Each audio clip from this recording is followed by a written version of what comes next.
Hi there, Dan Guerra from VerEvMed. Today we're going to do kind of a new format for the lectures I do on YouTube. As promised via my Facebook page, I'm going to start doing some recordings of clinical case studies. So if you've been watching the clinical case studies or reading them, I should say, on Facebook, you know that I'm up to, I think, number 3. So today we'll probably track out as number 4. Doesn't matter if you've seen the other ones before, because this one's going to be a different format. So basically, let's get started.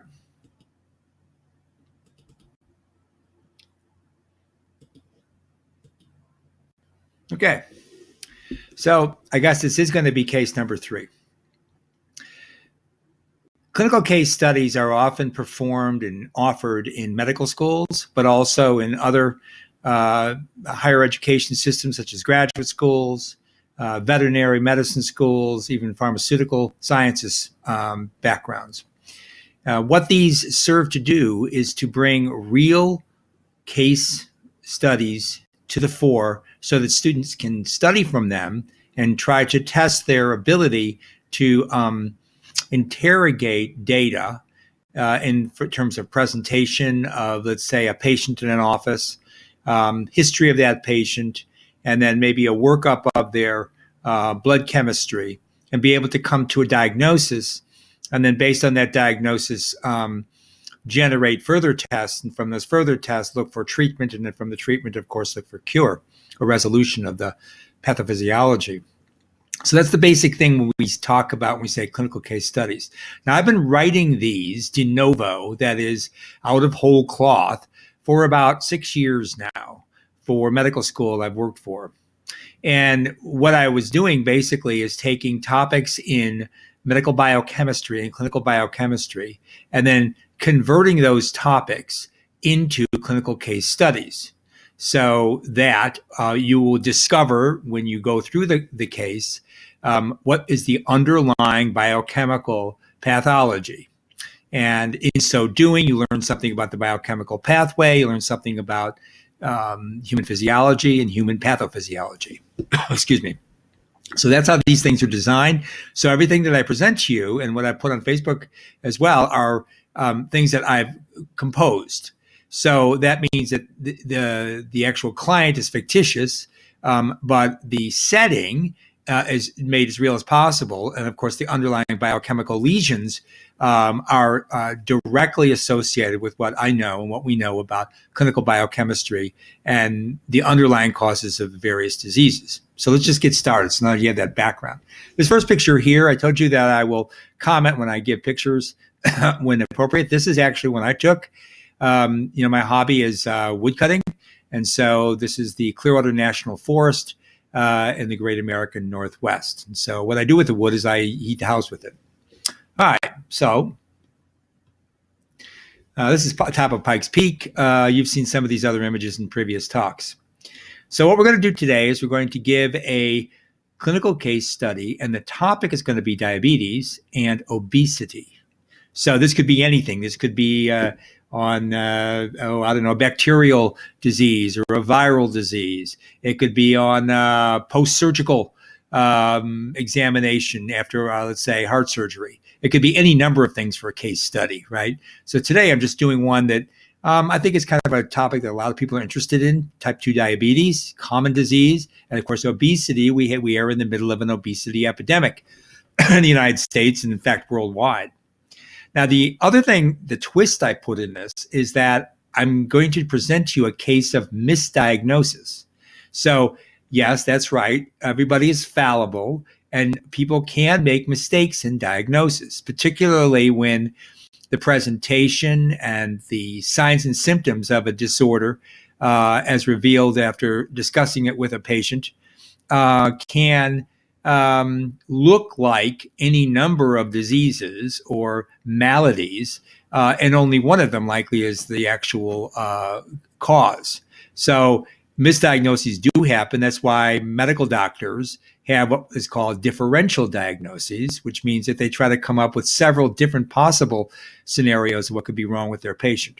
Again, I'm not a medical doctor. I'm a biochemist. I have a PhD, but I train medical doctors over the years. And what we do as scientists is we try to bring, in my case, biochemical and molecular genetic sciences into the setting of a healthcare person, such as a clinician.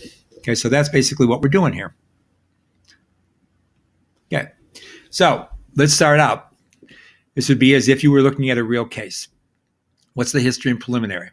We have a 49-year-old female who recently moved to Coeur d'Alene, Idaho from San Francisco.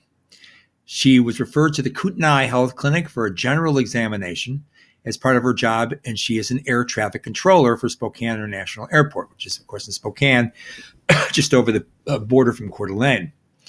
Her medical history reports a previous diagnosis for type 2 diabetes, for which she has been on metformin and a sulfonylurea medication for the last 22 months. So she's been on meds for her type 2 diabetes, I'm going to call it T2D, for almost 2 years. Okay, so one would hope that medical therapy would be alleviating some of that symptoms of diabetes. Okay, right off, you see that that's part of her history. She has a BMI of 24.3, and her waist, which is relevant when we talk about obesity, is 29 inches.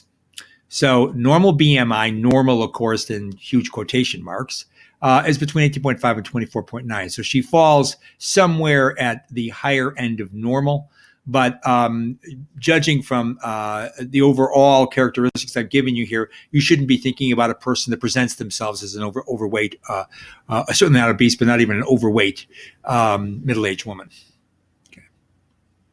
So besides her diagnosis and treatment for T2D, it's diabetes, remember, she has also consulted with a registered dietitian and an exercise physiologist, and has been on a controlled low glycemic index diet and moderate aerobic exercise program, which includes running 2 miles 5 days a week, daily yoga, and weight training 45 minutes every other day. So she has a pretty good schedule for exercise therapy. She also has this low glycemic index diet. Low glycemic index simply means it's a diet that doesn't generate high levels of glucose in the blood. She has been enrolled in a diabetic education class in the Bay Area, where she lived until she just moved here to the Northwest, and she successfully completed that entire training. She has also kept daily records of her food intake and exercise regimen, and reported adherence to all of her medications, diet, and physical activities since her diagnosis. So this is what you would call a good patient, right? She strictly adheres to her medical therapy, as well as to her physical her exercise program, as well as to her diet. Okay. So let's get started. So the way I like to do these clinical case studies, I start asking questions. And if you were students in my class, we would present a question like this in class, and then we would discuss it in class, right? So I don't have a interlocutor here, a medical student, but what we're going to do is we're going to answer these questions and move through and get through the complete case study. Sometime down the road, I am going to have other people that will be interviewing on VerEvMed studio, and when I do that, we may well have a medical student or someone like that would be the actual medical students learning this stuff. All right, so here's a question. What are the signs and symptoms of type 2 diabetes? Okay, person's presenting there, right? She's going through a physical. She's going to be an air traffic controller, so she has to pass her physical. So we need to know what are the symptoms, and then we're going to be looking at this patient, right? Okay, here are basic answers. First of all, hyperglycemia. So what that means is high levels of circulating glucose postprandial, that is after a meal. So there's a glucose tolerance test that's given, an oral glucose tolerance test is given, and what's measured is the amount of glucose in the blood after a certain amount of time passes, when you would guess the glucose would have been cleared. So a diabetic doesn't clear the glucose in their blood like a non-diabetic does, okay? So we call that hyperglycemia. That means high levels of glucose in the blood. Another major presentation for a diabetic is they have elevated serum HbA1c. Now that is basically glycated hemoglobin. By glycated, I think you're getting it by now. It just means that a glucose molecule is covalently attached to the protein known as hemoglobin. So what happens when you have high levels of circulating glucose in the blood that glucose can react with certain amino acid residues on proteins, and in so doing can be covalently bonded to those proteins. Hemoglobin, very common protein in the blood, of course, and it is also particularly prone to glycosylation. And when that happens, you make one specific isoform of hemoglobin called HbA1c, and that's measured in blood. And when you have a high level of that, a certain amount of HbA1c, then you're then put in a various category of non-diabetic, low possibility for diabetes. You are a diabetic, or you have advanced stage diabetes, right? You can guess that there's going to be a range of that protein in the blood that's measured and is indicative of disease. So indeed, HbA1c below 42 millimole per mole is a non-diabetic. When you are between 42 and 47, you have impaired glucose regulation. It's called IGR, and you're basically a pre-diabetic. If it's 48 or over, so you see that range is really tight, right? But of course, this is a protein. Then you have type 2 diabetes. You actually can be diagnosed with it. So that's first thing. Okay, we asking what does type 2 diabetes present like? There's some possible, well, not some possible, there's some absolutely necessary components in the blood that have to be measured for you to be called a type 2 diabetic. Second thing that happens in type 2 diabetes, different from type 1, which we'll cover in some other episode, is insulin resistance, okay? And insulin resistance is measured a couple of different ways. There's the fasting glucose to insulin ratio. There's the homeostasis model assessment of insulin resistance called the HOMA-IR. And there's the quantitative insulin sensitivity check index, or QUICkie, and that's used often for adolescent diabetic patients, but it can also be applied to adults. So basically, insulin resistance means that those cells that should respond to the pancreatic hormone known as insulin, and insulin, what it does in general terms, it does a lot of things, but in general terms, for the purposes of diabetes, is it removes glucose from the blood. Okay, insulin is secreted from the pancreas. Insulin binds to a receptor in all kinds of peripheral tissues. When it does so, like say in the adipose or skeletal muscle or cardiac muscle, a specific transporter, a group transporter for glucose, is translocated to the surface of those cells in those tissues and organs, and the glucose is absorbed out of the blood. It's taken out of the blood. So that's what insulin does. It's insulin-dependent glucose uptake. So if you're resistant to insulin, it means you have a lot of insulin in circulation. You can measure it, but it's not working, right? So there's something wrong with the function of the insulin, and there are various kinds of potential maladies and pathophysiologies that actually encompass what we call insulin resistance. All right. So besides those, you also have significant association with obesity for type 2 diabetes, and also comorbid with another disorder with a constellation of presentations, including signs and symptoms, that's called metabolic syndrome. And in metabolic syndrome, the two things that make it unique from just regular old diabetes is that you have hypertension, okay, so high blood pressure, and also dyslipidemia. That means high levels of circulating specific classes of lipoproteins in the blood, okay, or dyslipidemia. Basically means disorder of lipid metabolism. Now, I'll just mention this real quickly and I won't belabor it. Diabetes, both type 1 and type 2, and all the possible associated type of diabetic conditions are not sensu strictu disorders of glucose metabolism. They actually are more akin to being disorders of lipid metabolism. And one of the byproducts of having a malfunction or dyslipidemia is to have problems with circulating glucose. Now, I'm not going to go into any of that right now because it involves probably, I don't know, anywhere between 10 and 15 different metabolic pathways that I can think about right now. And I know that we don't have time to do that. Sometime I will describe to you why diabetes is actually considered a dyslipidemia and not simply hyperglycemia. But for now, just understand that metabolic syndrome with its dyslipidemia is something that's very closely associated with diabetes, particularly type 2 and hypertension. All right. So finally, a BMI of 28.9 kilogram per meter squared, homeostasis model assessment of insulin, the HOMA-IR, versus a BMI of 27 0.5 kilogram per meter squared, which gives you a 3.6 measurement there. So 4.65 versus 3.60. So that results in those two levels of that measure of insulin resistance actually give you fasting serum insulin concentrations corresponding to the HOMA-IR values of 20.7 and 16.3 microunits per mil, respectively. So that's the range you're looking at for that particular clinical analysis of the blood for insulin, and that's the HOMA-IR measurement. Okay. So what else is associated with type 2 diabetes, as I've said, is significantly associated with obesity. So obese people, now turning this upside down, obese people, of them, roughly 70 to 75% are either pre or full bore type 2 diabetics. Okay. Not all type 2 diabetics are obese, but about 2/3 to 3/4 of type 2 diabetics, particularly the older adults, we're thinking about over 50, do have either overweight condition or obesity. Okay. So they're closely correlated.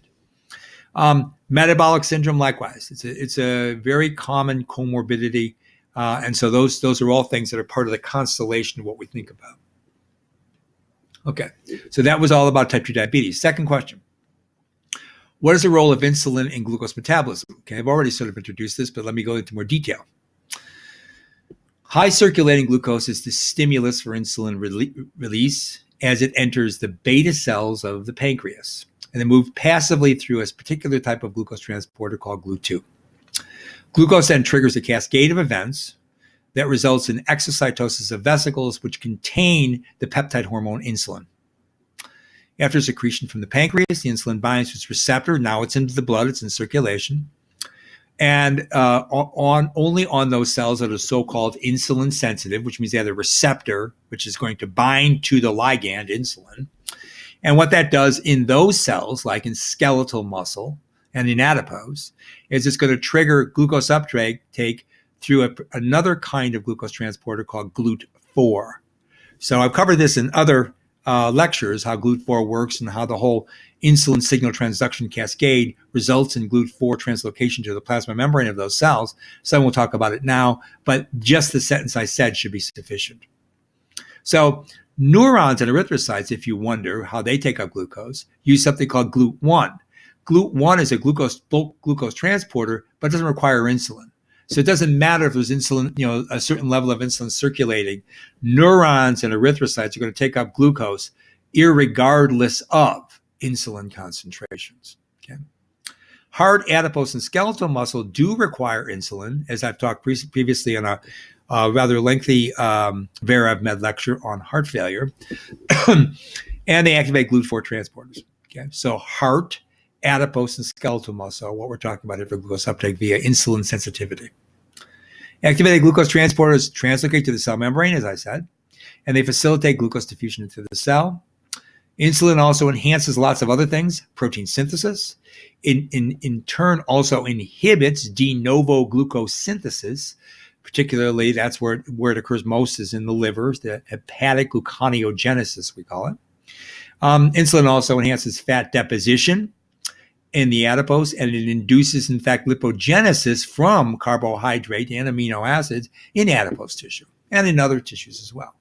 So insulin is a well-fed hormone. When you're well-fed, insulin takes care of business by pulling glucose out of the blood, converting that glucose either into stored glycogen, which is a homopolymer glucose, liver and the skeletal muscle, for example, or there are metabolic pathways that convert the glucose basically to triacylglycerol, storage depot fat. Okay.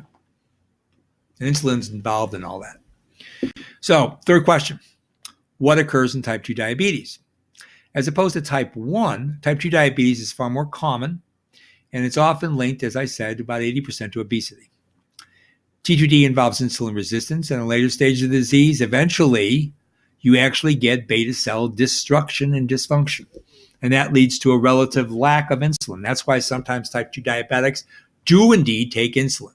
T2D used to be called, non-insulin dependent diabetes. But that was before we had this epidemic of obesity. Now with prolonged medical therapy and surgery and diet and exercise, people who are type 2 diabetic can live much longer, and there's much more of them because of the obesity epidemic. And because of that, we actually find where beta cell destruction does occur. It's kind of an auto feedback regulation because of the high levels of insulin in the blood initially. That would be hyperinsulinemia, right? But after a while, the insulin levels do drop in people with prolonged T2D. One big difference here is you do not get ketoacidosis. Okay, you do not get keto. So I'm not going to talk about what other details of that, but you don't have a lot of ketone bodies in the blood. You don't necessarily have a lot of lactic acid in the blood. So that is not part of the presentations and symptoms that you get in type 1 diabetes, right? Another thing about type 2 diabetes pathology involves a decreased number of insulin receptors eventually on those tissues that are sensitive to insulin, and the abnormal translocation of glucose transporters then stimulated in those stimulated cells and occurs, and that's called insulin resistance. In general, diabetes, both types 1 and 2, clinically presents with high levels of circulating glucose. Number value, if you want, 200 milligrams per deciliter after a random sampling. That means not when you're doing that oral glucose tolerance test, right? Other classic signs and symptoms include fasting glucose levels of greater than 126 mg per deciliter, and again, the HbA1c levels above 6.5 we talked about at the beginning. So let's discuss this patient. In this patient, despite receiving maximum doses of metformin and sulfonylurea for almost 2 years, she remains hyperglycemic upon presentation to the Kootenai Health Center in Coeur d'Alene when she just moved from the Bay Area to the Northwest to be an air traffic controller. Right? Her HbA1c levels, 9.2%, clearly reveal inadequate control. That's a very high value in the blood. Okay, so she has a lot of glycated hemoglobin. Right.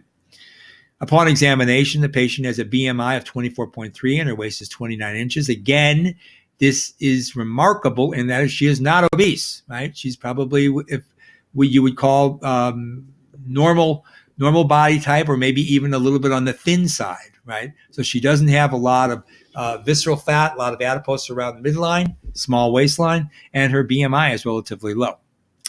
She's therefore not overweight or obese, nor does she have any record of obesity throughout her life. So history of her, she's never been obese. Her blood pressure is recorded as 112/69, so she doesn't look like she has metabolic syndrome, because that would be high. That's not a high value. Her LDL is 160, her triacylglycerol 140 milligrams per deciliter, and HDL is 48. Okay, none of this is particularly looking like metabolic syndrome. All right. Her physical examination reveals no acanthoses, or also known as skin tags. That's another presentation for type 2 diabetics, particularly older people from middle age on.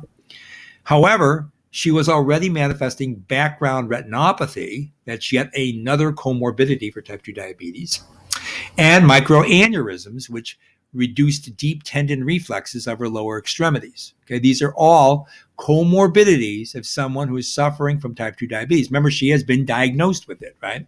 And remember, pulling us forward now, this is a clinical case study that is a misdiagnosis. So where are we at? She does more workup, okay? The clinician at the Kootenai Health Center does a whole lot of blood work on her because he's interested in finding out, she doesn't look like a diabetic, but she has a lot of the presentations that would recommend she's a diabetic. However, her drugs don't seem to be working, her diet doesn't seem to be working, her exercise doesn't seem to be working, and she's not obese. So they do more workup. They reveal a C-peptide value of 1.3 nanogram per ml. I'm not going to detail what that is, but the normal fasting range is 0.78 to 1.89, so she's right smack dab in the middle of normal. And the presence of glutamic acid decarboxylase, the antibodies, is also evident. Okay, those are called GAD-ABs. Now, what about that? The patient has normal C-peptide levels. Insulin was still being released by the pancreas. However, she has early stages of T2D. Her C-peptide levels are usually well above normal. Okay, but we're not seeing that. All right. Most indicative of a potential misdiagnosis was that positive GAD-AB. So not until we get to one particular blood panel parameter do we start scratching our head as the clinician. We're looking over the clinician's shoulder because we're not a clinician. And the clinician is going, why? What is this GAD-AB level so high? That antibody to this glutamate decarboxylase enzyme. If you have a high level of circulating antibody, that means there's a lot of that enzyme in the blood and your immune system is responding to it. You see? So what's going on there? So she has this positive GAD-AB, and that is well recognized, sensitive, and specific marker because this clinician has taken a really good, rigorous biochem course in his medical school training, of course. And he knows that that's something that sparked a light bulb in his head. So he looks it up and he finds out that the GAD-AB, of course, he did ask it in the panel. He might have just omitted that, right? Is a marker for autoimmune beta cell destruction. And it's predictive of declining beta cell function and eventual failure.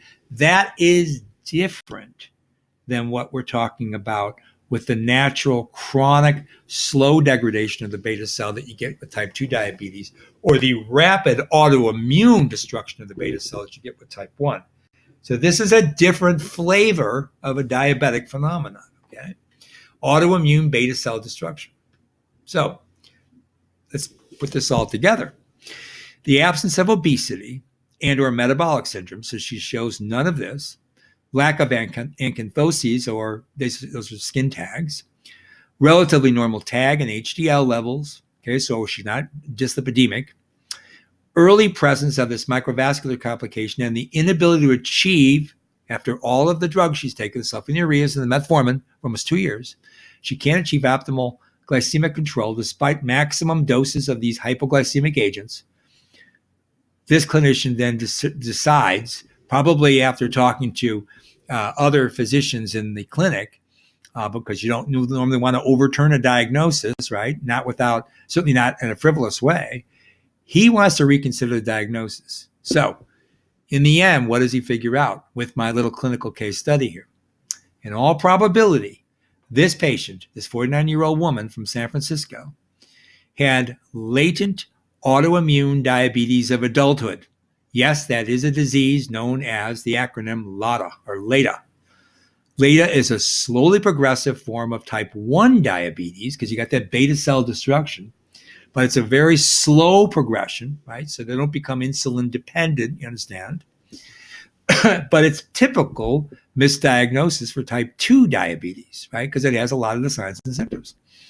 In many of these cases, reevaluation could result in the correct diagnosis of LADA. Now, that's going to change the therapy for this patient, okay? She's no longer going to be put on those medications. She's going to be given a different type of therapy altogether because she has LADA, right?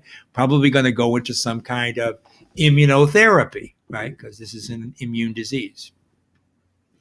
So the confusion stems from the fact that patients with LADA have numerous manifestations of both types of common diabetes. A defining feature of LADA is that similar to the patients with type 1, positive testing for pancreatic autoantibodies is manifest. Those antibodies then are going to be to those beta cells. You're going to get a lot of that too in LADA. Furthermore, patients with LADA are frequently misdiagnosed with type 2. That's the case with our patient here, after responding favorably to oral hypoglycemic agents early in the disease trajectory. Now, we don't know. We don't have the history in front of us. The clinician hasn't been able to determine this. We don't know that if early on the metformin and sulfonylurea was kicking down her glycemic indicators, right? Her blood glucose levels and her glycated hemoglobin levels. Maybe they were initially. Maybe that's why she was on it. But certainly, almost 2 years out, it doesn't look like we're knocking down those values at all. She still looks like she has full-blown diabetes, right? So these patients, the LADA patients, may have a more rapid progression in insulin dependency than the typical type 2. Okay, because why? Because you're getting this beta cell destruction. It's a chronic progressive disease because it's an autoimmune disease.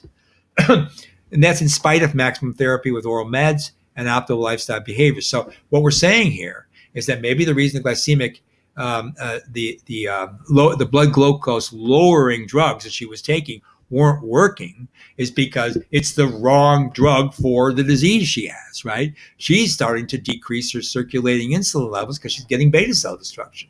So she looks like she's got diabetes for sure. It looks a little bit like 1, a little bit like 2, but really it's not either one of those, although it's more similar to type 1 because it's an autoimmune disease. See how that works? So although the immune-mediated destruction of the beta cells occurs in both type 1 and LATA, which is what our patient has, this destruction is much slower in LATA.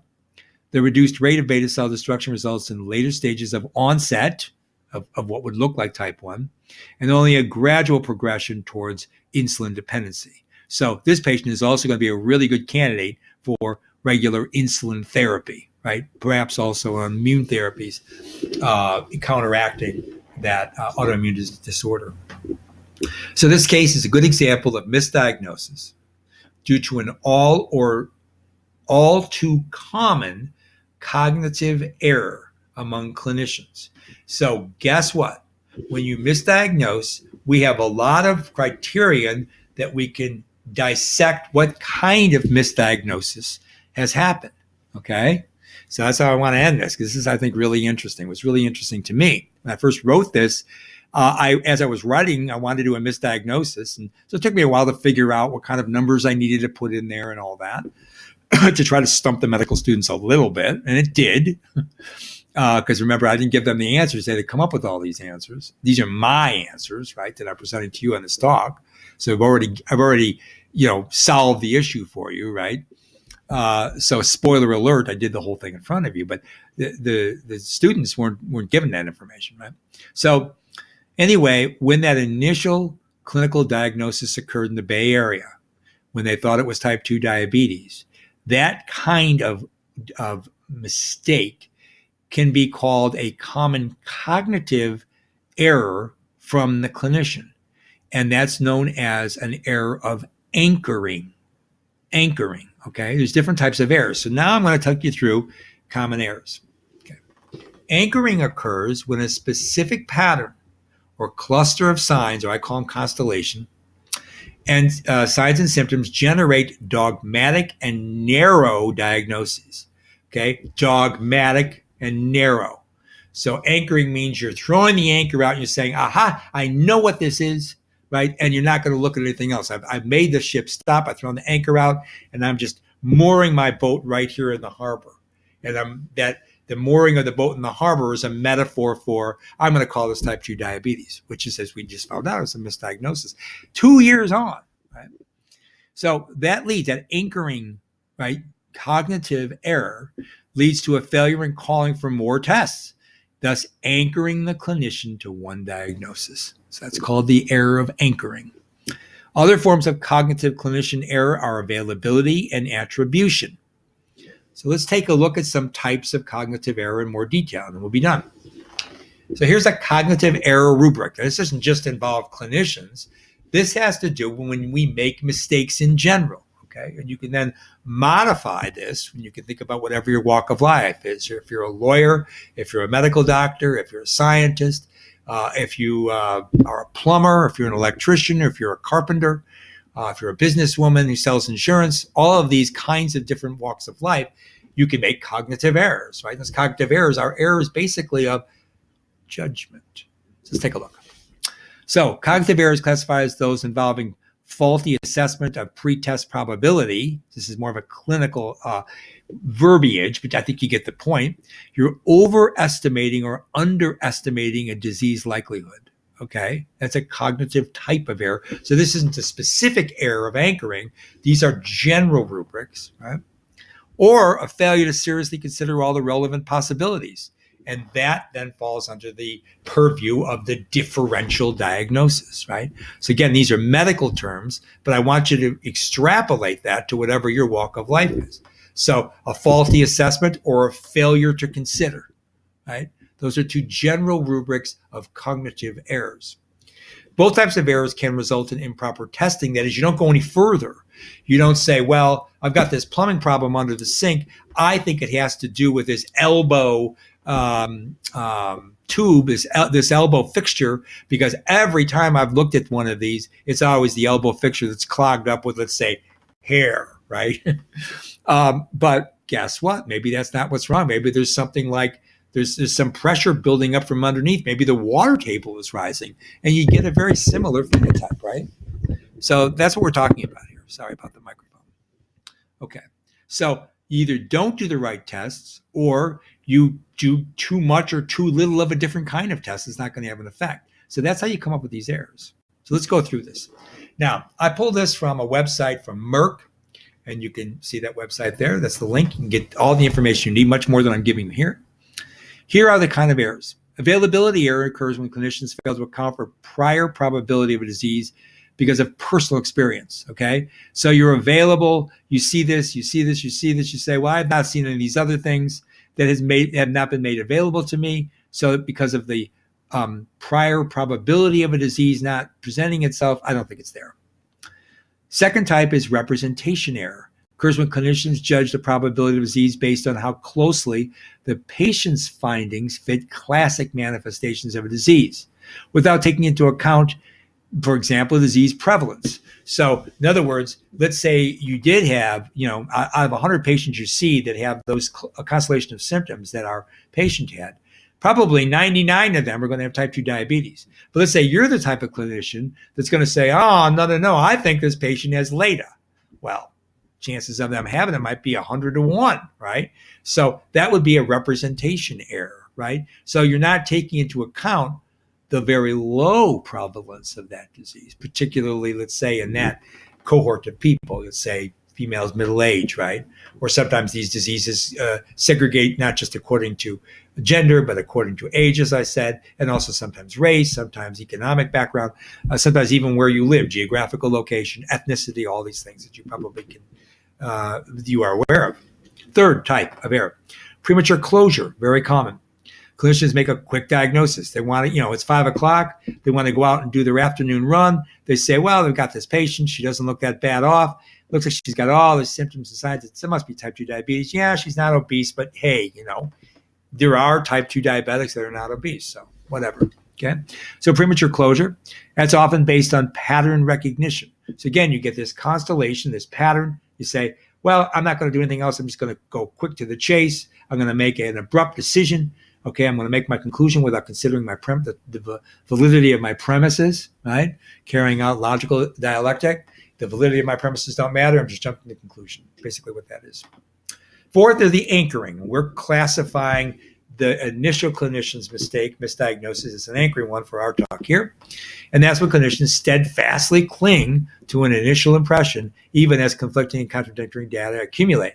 So even our clinician at Coeur d'Alene, he was still thinking, yeah, type 2 diabetes, yeah, type 2 diabetes. It wasn't until at the very end when he either called for that antibody workup in the blood, or that it just came out because it was in the panel, right?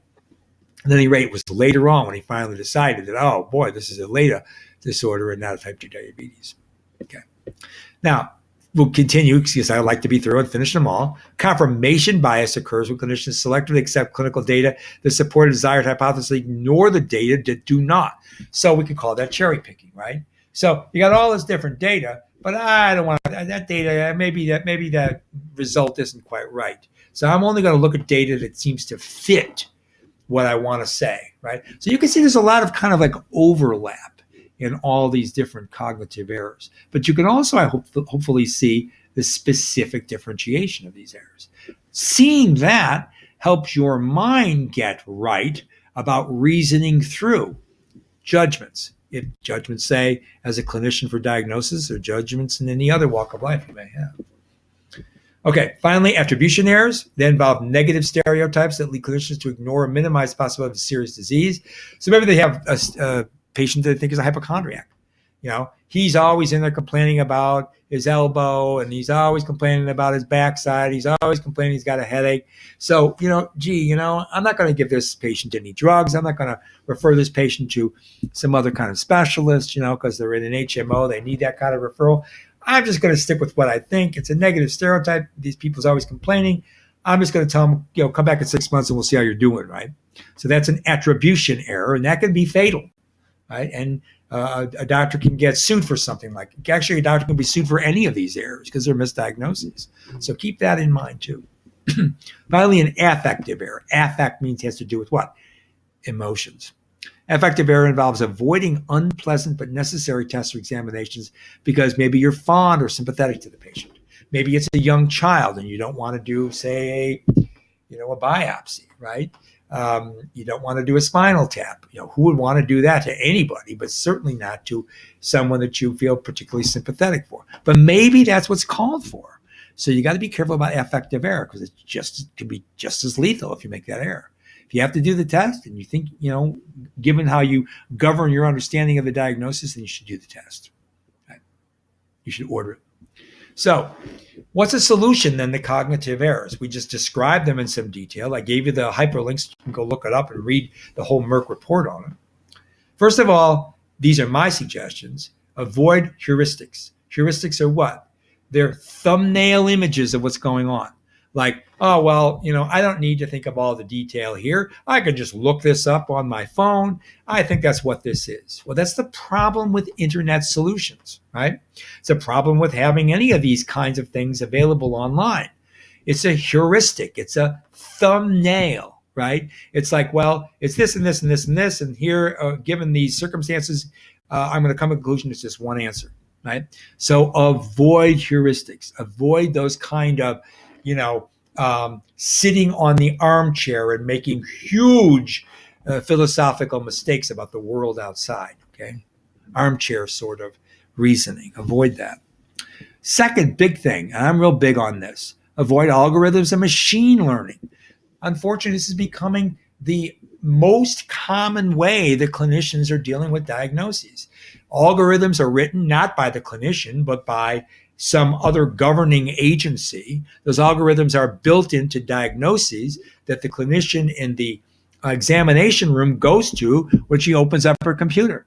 She types in all the data that she's got. Let's say she's got some blood work up. She's got the presentation. She's got the history. She's talked to the patient. She gets what's going on with the patient. And then she says, okay, that's where my reasoning stops. I've got all this info. I'm going to type it in the computer and let the computer figure it out. Again, this is a huge error, right? The error is that the human mind is an organ that's built to be the reasoning network that is by far superior to anything a computer can do. And because you're there in real time thinking through, and if you're careful with your cognition and you're careful with avoiding those traps and errors I talked about, you, the human being that is well-trained clinician or whatever it is, whatever walk of life, you are going to be the best arbiter of finding out small t truths about making judgments about the world around you, including diagnoses of a patient. So finally, again, this is me coming up with how to avoid cognitive errors. These are the kinds of things that I try to do. Use the appropriate categories of judgment. Now, this is more like graduate school for a solution to cognitive errors. But hey, we can discuss this and we can discover this because this is VerEvMed, right? So this comes from Immanuel Kant, but he derived it from general categories of understanding and vis-a-vis Aristotle's general categories of reality. So let's just go through these types of categories of judgment, and I'll let you apply them, okay? First of all, there are four, so they're easy to remember. They're quantity, quality, relation, and modality. Quantity, okay? That's a category of judgment. Let me tell you the three types. There's universal, all A's are B's, particular, some A's are B's, singular, this A is B, okay? So when you're looking at something presenting to you, do you want to know whether or not this is a universal quantitative judgment? If it is, all A's are B's. All bald men have no hair, right? Right. So that is written right in an understanding of the terms, right? That gives you a quantitative understanding, right? All. Let's move on.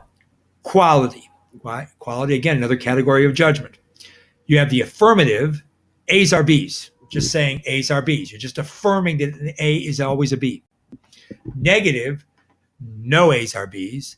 Infinite, A's are something, but they're non-B's, okay? So that's to do with the quality of your judgment, right? Affirmative, negative, infinite. Infinite's not the best word. It comes from Kant's literature, philosophical literature. Maybe you'd want to call that indeterminate or indefinite, okay? Indefinite. Third type of category of judgment from Kant, relation. Here are very important things to consider. Categorical, A's should be B's. Hypothetical, if A, then B, right? The hypothetical. And finally, this disjunctive, often overlooked when you're thinking about relational categories of judgment. People often forget about the disjunctive, and that is this. A's are either B's or C's, right? Hard to say. What would that, in the case with the clinician, what would that clinician have to do? More tests, right? Yeah. Finally, modality. Problematic, A's could be B's. Okay, so it's within the possibility that whatever the initial thing you're looking at can be related to or causal or just correlated to something else we'll call B. Assertoric, A's are B's here and now. That is, this is what is. So you're asserting something. This is what is in front of you.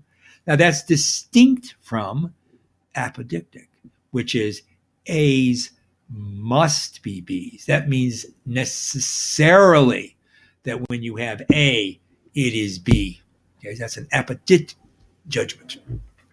So bottom line, think about those four categories of judgment and don't draw paralogisms or antinomies.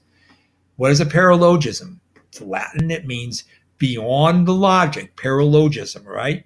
So a paralogism is that you have a given set of premises and you're asking the truth value of those premises and you think you have a good truth value of them.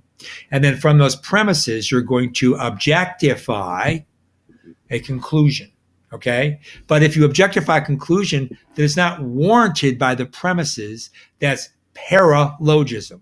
That's beyond what is required by the premises. You see, we do this all the time. You learn a couple things, you say, oh, and you snap to thinking that means something else about the world outside. You make this induction. That's a paralogism, right? You got to avoid those. So don't draw paralogisms. So that's a general criterion for making mistakes of reason. Second one are antinomies. That's not antimony, that's antinomy. Nomus, right, in Latin is law. So antinomy means those flaws in reason where you say something like the excluded middle works, okay? So you can't have A and not A at the same time in the same place, right? That's called the excluded middle term, Aristotelian logic. So if you have an antinomy where you can prove logically and maybe empirically that all this constellation of things I'm looking at in this diagnosis say that it's type 2 diabetes. All these things in this constellation of diagnosis say that this is LADA. You can't have both type 2 diabetes and LADA, right? Because it's against the law. Antinomy. What's the law? The excluded middle. You can't have both at the same time in the same place. Okay. So don't draw paralogisms and antinomies. That's like the first sort of way of getting at avoiding cognitive errors of judgment. Okay. All right. So thank you very much for your attention. Hopefully that was a stimulating clinical case study. Again, it's one that I invented. I created this scenario. I created our patient. I created that she had this symptoms and that it ended up being a misdiagnosis from a previous clinical examination. And I did that because I wanted to reveal all of this that happens, and this is the real world. Misdiagnoses happen all the time, and you want to avoid them as a clinician. And in the general sense, you want to avoid those causative errors of judgment, no matter what your walk of life is. So again, I'm Dr. Dan Guerra. Here's our email address, info@VerEvMed.com. Our website, www.VerEvMed. My personal email address is at the beginning of this presentation.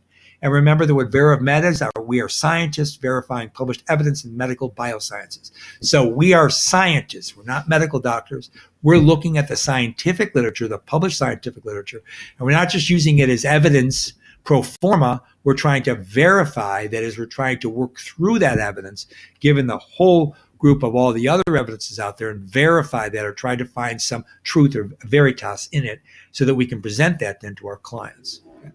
Last picture again, just to give credit where credit due. This again was taken by my 13-year-old son, and this is our dog, Luca. So anyway, have a pleasant afternoon. We'll see you soon.